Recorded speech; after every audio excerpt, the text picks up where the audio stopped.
Hi friends, welcome to మన channel. Friends, ఈరోజు వీడియోలో మన జీమెయిల్ పాస్వర్డ్ ఎలా ఫైండ్ అవుట్ చేయాలో ఈ వీడియోలో మనం చూద్దాము. ఇక ఫ్రెండ్స్, చాలామంది మన మెయిల్ పాస్వర్డ్ అనేది మర్చిపోతూ ఉంటారు. సో అటువంటి వాళ్ళ కోసం ఈ వీడియో అయితే బాగా యూజ్ అవుతుంది. సో ఫ్రెండ్స్, వీడియోని అక్కడ స్కిప్ చేయకుండా చూడండి. అలాగే ఫ్రెండ్స్, మీకు ఏమైనా డౌట్స్ ఉన్నట్లయితే కామెంట్ సెక్షన్లో కామెంట్ చేయండి. ఇక ఫ్రెండ్స్, ఫస్ట్ మీరు మీ మొబైల్లో జీమెయిల్ అయితే ఓపెన్ అయితే చేయండి. ఆ తర్వాత ఫ్రెండ్స్, మీ ప్రొఫైల్ అనేది ఉంటుంది కదా, సో దానిపై మీరు క్లిక్ అయితే చేసిన తర్వాత మీరు మేనేజ్ అకౌంట్స్పై క్లిక్ అయితే చేయండి. ఇక ఫ్రెండ్స్, ఆ తర్వాత మీకు కొన్ని ఆప్షన్స్ అయితే వస్తాయి.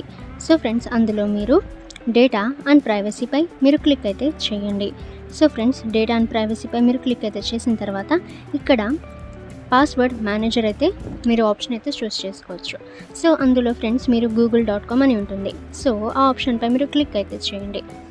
సో ఫ్రెండ్స్, ఆ తర్వాత దానిపై మీరు క్లిక్ అనేది చేసిన తర్వాత మీరు పాస్వర్డ్స్ అయితే అందులో సేవ్ అయితే చేసుకోవచ్చు.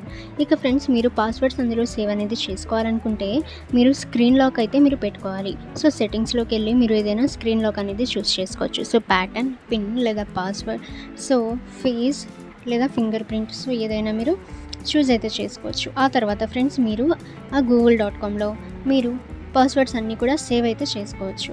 సో ఫ్రెండ్స్, మీ యొక్క జీమెయిల్ యొక్క పాస్వర్డ్స్ అంటే మీ మెయిల్స్ యొక్క పాస్వర్డ్స్ అందులో సేవ్ అయితే అవుతూ ఉంటాయి. సో మీరు ఫింగర్ ప్రింట్ లేదా మీరు ఏదైతే లాక్ అనేది పెట్టుకుని ఉంటారో సో అది ఎనేబుల్ అనేది చేసిన తర్వాత మీరు సెర్చ్ అనేది చేస్తూ ఉన్న మెయిల్ యొక్క పాస్వర్డ్ అనేది మీరు అందులో వెతకవచ్చు, అంటే మీకు కనిపిస్తుంది. ఓకే ఫ్రెండ్స్, మీకు ఏమైనా డౌట్స్ ఉన్నట్లయితే కామెంట్ సెక్షన్లో కామెంట్ చేయండి.